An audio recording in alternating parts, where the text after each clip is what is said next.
anti bullying. Apakah mereka itu sebetulnya tugasnya apa dong? Nah, di Pagi Jakarta kali ini saya lagi-lagi merasa bangga karena ada loh anak-anak Indonesia yang lagi-lagi punya prestasi yang luar biasa dan juga punya kegiatan yang sangat positif. Nah, kenalan dulu yuk. Di sebelah kanan saya ini ada Pak Amrullah. Pak Amrullah ini adalah dari Child Right and Child Participation Program Manager Plan Indonesia. Betul ya Pak? Betul. Selamat pagi, selamat datang. Selamat pagi, Pak Amrullah ini bawa siapa? Dia penyanyi bukan, berempat bukan ya?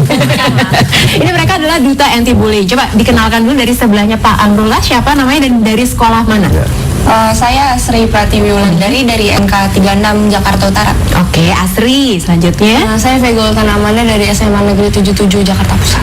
ada Neng Vega. Selanjutnya Saya Intan Valencia dari SMKN 28 Jakarta Selatan.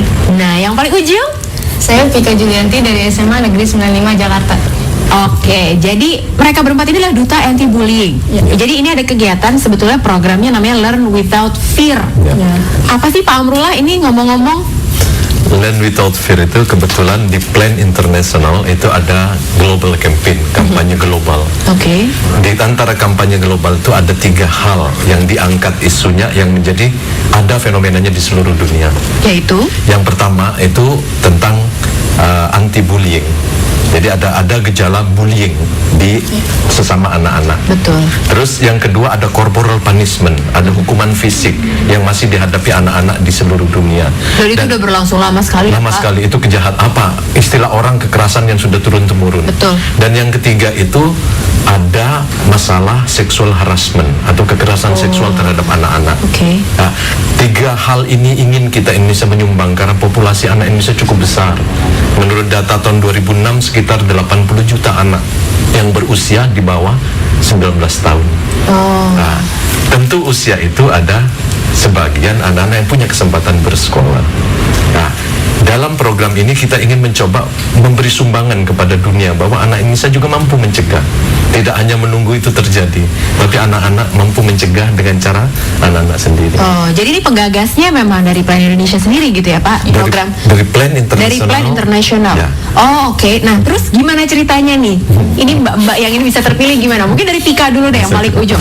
Pika ceritanya akhirnya bisa terpilih jadi duta anti bullying. Bahkan ya mereka berempat ini baru pulang ke Jerman. Ya ampun, kok nggak bilang-bilang sih? Karena aku dikit kaos tadi. Gimana Pika ceritanya bisa akhirnya terpilih? Saya terpilih dari awalnya belajar tanpa rasa takut melalui sepak bola wanita. Sepak bola wanita. Ya. Oh, pakai tongkrongan Pika tuh beda ya. Bisa aja. Saya terpilih jadi the best player. Oke. Ih, keren banget. Oh, gitu. Jadi ada 4 duta yang terpilih. Ada 4 duta yang terpilih. Oke. Saya termasuk jadi the best player. Ih, keren banget ya. Nah, kalau Intan sendiri memang seperti yang tadi Pak Amrullah sudah bilang, bener nggak sih gitu bullying itu memang terjadi di mana-mana dan pernah melihat sendiri? Kalau melihat sih belum. Karena di sekitar saya belum pernah melihat adanya bullying. Oke. Belum pernah melihat ya, untungnya nggak pernah merasakan juga ya. Kalau Vega mungkin pernah melihatnya seperti itu atau mendengar mungkin dari sekolah teman-teman sekolah lain ada yang parah banget dan memang sebetulnya ini ya penting ya Pak, learn without fear. Gimana mau belajar kalau pergi ke sekolah aja udah takut mau dikerjain kakak kelas atau mungkin sama teman sendiri gitu. Vega sendiri gimana? Alhamdulillah sih kalau misalnya merasakan dan menjadi bullying itu, menjadi pelaku bullying itu belum pernah dan nggak pernah jangan gitu. Tapi kalau misalnya kita ledek-ledekan sama teman-teman itu kan namanya bullying, cuman orang-orang banyak yang belum paham arti bullying yang sebenarnya. Anti bullying yang sebenarnya, berhubung mereka ini adalah duta anti bullyingnya, sebenarnya bullying tuh apa sih, yang sebatas mana? Mungkin Asri bisa jelaskan, kan memang banyak yang nggak ngerti ya Pak Amrullah ya sebetulnya. Jadi bullying itu kekerasan, tapi kekerasannya itu misalnya saya sama Vega ini sebaya, jadi pelaku sama yang victimnya itu tuh sama sebaya, Usianya sama ya. Jadi mulai dari situ. Nah, itu bisa dari perkataan, bisa dari perbuatan juga gitu ya. Bahkan secara cyber ini kan juga bisa ya Pak ya? Bisa. Oke, secara cyber juga. Jadi yang menarik di bullying ini awalnya dari sesuatu yang nggak disadari. Kemarin meningkat mulai dari mulai menyakiti perasaan. Tapi di kita kan itu terjadi. Malah akhirnya cuma gitu doang, bercanda deh gitu kan. Tapi kalau terakumulasi secara psikologis, orang nggak mampu menahan bisa jadi fisik. Oh, Jadi gitu. itu ada step-stepnya. Nah, Oke. kita ingin mencegah di hulu. Kalau bisa jangan terjadi. Betul, betul. Nah, sekarang kalau proses terpilihnya ini gimana sih? Disaring atau mereka daftar atau gimana Pak sebetulnya? Jadi gini, kita di dunia kita punya konvensi hak anak namanya Child Right. Betul. Di konvensi itu anak-anak sangat dihormati karena anak ini warga negara. Hanya mungkin tidak banyak orang yang aware bahwa dia warga negara. Iya. Buktinya dia harus dicatat kelahirannya, dia harus dihormati pendapatnya.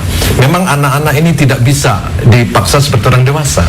Tapi paling tidak pendapatnya bisa dengan Harus gambar. didengar ya. Didengar. Anak-anak kita juga bisa memformulasikan dengan gambar, Betul. dengan nyanyian. Itu media mereka tidak seperti media orang dewasa. Nah, media ini yang ingin kita gunakan. Padahal dalam proses itu anak-anak sendiri melakukan. Anak-anak membuat kriteria siapa yang pantas. Anak-anak sendiri membuat seleksinya. Oh, anak-anak yang Mereka bikin sendiri sebenarnya. memilih duta Oh, ini. iya pasti banyak temennya dong ya di sekolah ya, sampai terpilih populer dong ya berarti Betul. ya, Ci.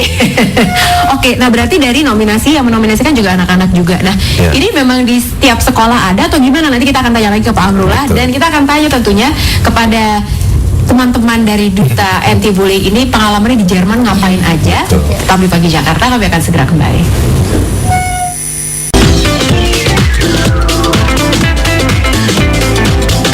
Kalau pengen ngobrol-ngobrol sama kita di sini boleh di 021727782220 atau lewat Twitter kita @pagijakarta. Nah, sebetulnya nih keempat perempuan yang luar biasa ini, kalau saya sih cuma bisa ngomongin bola aja. Mereka ini adalah pemain bola loh, makanya mereka ke Jerman itu sebenarnya buat main bola. Tapi saya tanya dulu sama Pak Amrullah, sebetulnya apa hubungannya dengan kompetisi sepak bola, Duta Anti Bullying dan Learn Without Fear ini apa hubungannya Pak? Learn Without Fear ini membutuhkan orang-orang yang punya kemampuan dari dalam untuk Betul. mencegah. Tidak hanya dari luar mencegah, tapi dari dalam. Nah, kita melihat peluang dunia sekarang adalah sepak bola. Kenapa kita nggak gunakan momentum sepak bola ini sebagai sesuatu yang memang bisa kita lakukan, dan di Indonesia termasuk penggemar bola yang cukup besar di Betul. dunia. Kenapa nggak kita gunakan? Saya mencoba melihat peringkat sepak bola wanita ternyata lebih tinggi daripada sepak bola pria. Saya nggak komen terus Pak. Kenapa? Nah, kita gunakan momentum ini, dan ini baru pertama di Indonesia. Kenapa kok sekolah tidak dilihat untuk sepak bola wanita? Iya, benar juga kita ya. coba bekerja dengan dinas pendidikan di Jakarta yang dekat sini, kan gampang kalau di Jakarta. Kita bisa dinas pendidikan menyambut positif. Mulailah guru-guru mata pelajaran olahraga kita ajak kumpul. Gimana kalau kita tawarkan ide ini, kebetulan di global itu ada kesempatannya. Dimulailah kegiatan ini dengan membuat turnamen. Oh gitu. Anak-anak yang ada, siswi yang ada ini tidak semuanya pemain bola tadinya. Mereka basicnya ada olahraga, tapi begitu kita tawarin cukup antusias, ternyata tidak bertepuk sebelah tangan. Jadi ada hubungannya, solidaritas, leadership di sepak bola, disiplin, itu kan bisa digunakan untuk mendefend, Oh gitu. mencegah jangan terjadi. Jadi ceritanya itu ya, makanya Betul. ada kompetisi sepak bola Ya. itu. Nah, terus gimana pengalamannya Pika deh? Cerita dong waktu bertandang ke Jerman, pengalaman yang paling tidak bisa dilupakan apa nih? Pengalamannya ini waktu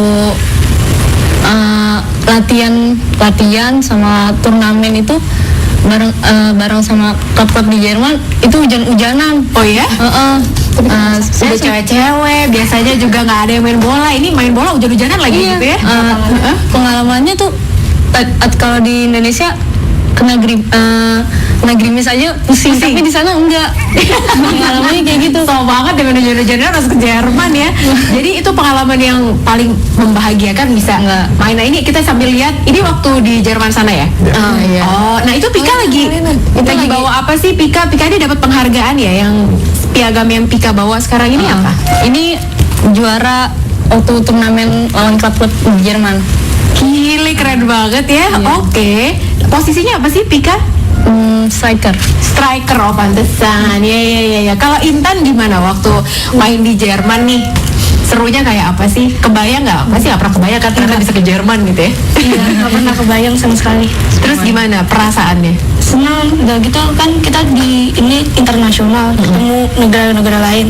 Walaupun kita nggak tahu bahasanya, tapi kita bisa kompak sedang main bola. Iya. Padahal ya kendala bahasa itu memang pasti ada gitu ya Pak ya. Oke, nah kalau Vega gimana akhirnya berinteraksi, rasanya kayak apa sih ngobrol sama teman-teman yang dari beda negara gitu kan? Apa yang kamu dapat pelajaran dari situ? Jadi kan yang anak dari Togo sama anak dari Brazil itu sama sekali nggak bisa bahasa Inggris. Nah, terus gimana ngobrolnya? Kita pakai body language. Jadi cuma kayak gitu. Dan kita dengan cara itu pun juga kita bisa ketawa bareng sama mereka. Seru-seruan bareng.